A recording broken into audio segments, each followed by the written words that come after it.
BA second year. आज का topic है शारीरिक विकास। शारीरिक विकास क्या होता है? शारीरिक विकास व्यक्ति के जीवन में अत्यंत ही महत्वपूर्ण अवस्था है।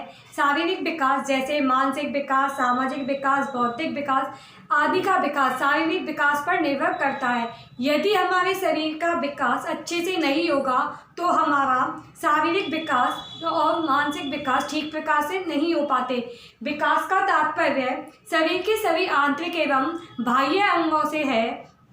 जैसे जैसे शरीर का विकास होता है वैसे ही शरीर के सभी अवयव जैसे अस्थियां, दांत, मांसपेशियां, भाव आदि का विकास भी होता है। शारीरिक विकास की शुरुआत गर्भाधान से चालू होकर एक स्वस्थ व्यक्ति न बन जाए तब तक विकास की हर एक अवस्था में अलग अलग तरीके से बढ़ता है और भिन्न भिन्न अंगों का विकास होता है। अब आता है शारीरिक विकास का महत्व। शारीरिक विकास का महत्व मुख्यतः शरीर के 5 अंगों में होता है। शारीरिक संरचना का विकास, दूसरा नाड़ी संस्थान का विकास, मांसपेशियों एवं अस्थि का विकास, अंतःस्रावी ग्रंथियों का विकास, सामान्य एवं शारीरिक वृद्धि चक्र, जिसमें पहला आता है शारीरिक संरचना का विकास। इस विकास के अंतर्गत शरीर की लंबाई, चौड़ाई, वजन, आकार, दांत, अस्थियां, मांसपेशी आदि का विकास सम्मिलित है, जिसमें शारीरिक ढांचे का निर्माण होता है। सेकंड आता है नाड़ी संस्थान का विकास। शारीरिक विकास में सबसे पहले नाड़ी संस्थान का विकास होता है, अर्थात विकास सिर से पैर की ओर होता है। मानसिक योग्यता में विकास के कारण ही बालक नवीन वातावरण के साथ समायोजन करना सीख जाता है। मस्तिष्क की कोशिकाएं एवं तंत्रिकाओं के विकास से बालक में सोचने, समझने, तर्क करने, स्मरण करने आदि की क्षमता विकसित हो जाती है। तीसरा आता है मांसपेशियों एवं अस्थियों का विकास। अस्थियां जहां शरीर को एक ढांचा प्रदान करती है, वही मांसपेशियां शरीर को सुंदर आकार एवं संरचना प्रदान करती है। बालक में हिलने, डुलने, उठने, बैठने, चलने, भागने आदि की क्षमता का विकास वह मांसपेशियों में परिपक्वता होने का कारण होता है। चौथा आता है अंतःस्रावी ग्रंथियों का विकास। शरीर में विभिन्न प्रकार की अंतःस्रावी ग्रंथियां पाई जाती हैं, जो पृथक पृथक अवस्था में क्रियाशील होकर शारीरिक विकास में योगदान देती हैं। जैसे पीयूष ग्रंथि से वृद्धि हार्मोन निकलता है जो बालक की लंबाई को नियंत्रित करता है। वृद्धि हार्मोन जो कि बालक की लंबाई को नियंत्रित करता है।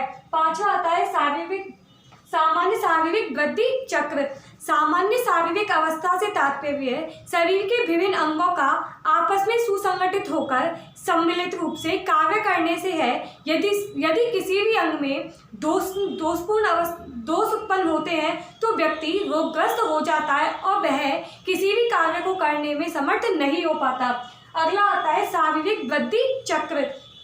चक्र का अर्थ है जिसमें घटनाएं एक क्रम में घटित होती है।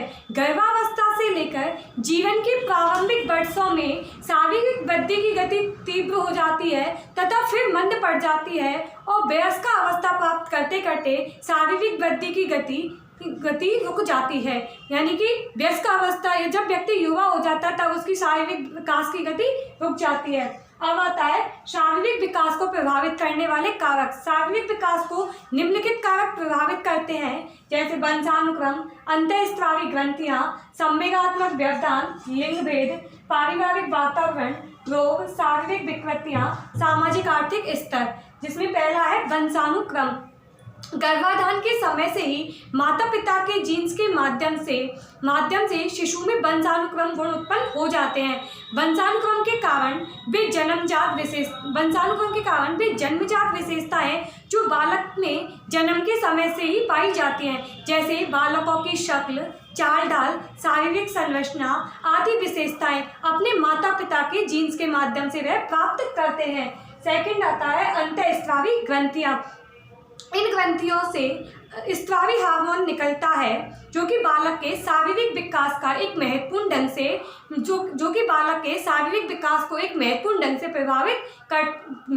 प्रभावित करते हैं। जैसे पीयूष ग्रंथि से वृद्धि हार्मोन निकलता है। इसकी अधिक मात्रा होने पर बालक की लंबाई अधिक व कम होने पर बालक बौना रह जाता है। अब थर्ड आता है संवेगात्मक व्यवधान। संवेग होते हैं रोना, चिल्लाना, हंसना, कूदना, ये आदि संवेग हैं। संवेगात्मक व्यवधान। यदि बालक संवेगात्मक व्यवधान का शिकार होता है तो वह बालक क्रोधी व चिड़चिड़ा हो जाता है, अर्थात बालक का शारीरिक विकास रुक जाता है। अगला आता है लिंग भेद। जन्म के समय लड़के लड़कियों की अपेक्षा लंबे व वजन में भारी तथा बढ़वार में लड़कियों की बढ़वार तीव्र हो जाती है। लड़कियां लड़कों की अपेक्षा जल्दी परिपक्व होती हैं। लड़कियां लड़कों की अपेक्षा पहले परिपक्व हो जाती है, जबकि लड़के बाद में परिपक्व होते हैं। अगला आता है पारिवारिक वातावरण। प्रत्येक आयु स्तर पर वातावरण का प्रभाव पड़ता है। लंबाई वजन पर भी अधिक पड़ता है। यदि परिवार का वातावरण सुखद आनंदमय है तो बालक का विकास ठीक विकास से होता है। यदि वहीं पारिवारिक वातावरण कलेशपूर्ण है तो बालक के वातावरण में तनाव रहित रहता है। अगला आता है रोग। जो बालक जन्म से बीमार व एवं विभिन्न रोगों से ग्रसित होते हैं उनका शारीरिक विकास अवरुद्ध हो जाता है, अर्थात रुक जाता है। जो बच्चे जन्म से बीमार होते हैं। अगला आता है हमारा शारीरिक विकृतियां। यदि बालक के शारीरिक विकास को प्रभावित करती है। गर्भाधान में यदि संक्रामक रोग के कारण विकृति का दोष उत्पन्न हो जाता है, जैसे तुतलाना, हकलाना, दृष्टिदोष, होठ कटा आदि शारीरिक विकृतियों के अंतर्गत आते हैं, जिससे बालक का शारीरिक विकास ठीक प्रकार से नहीं हो पाता। अगला आता है सामाजिक आर्थिक स्तर। शारीरिक विकास को सामाजिक आर्थिक स्तर भी प्रभावित करता है। सामाजिक आर्थिक स्तर में पलने बढ़ने वाले बालकों का विकास निम्न आर्थिक स्तर के बालकों की अपेक्षा अधिक तेजी से होता है, क्योंकि इन्हें मूलभूत आवश्यकताओं के साथ साथ आरामदायक आवश्यकताओं की पूर्ति समय पर हो जाती है। ये था आज का टॉपिक हमारा शारीरिक विकास।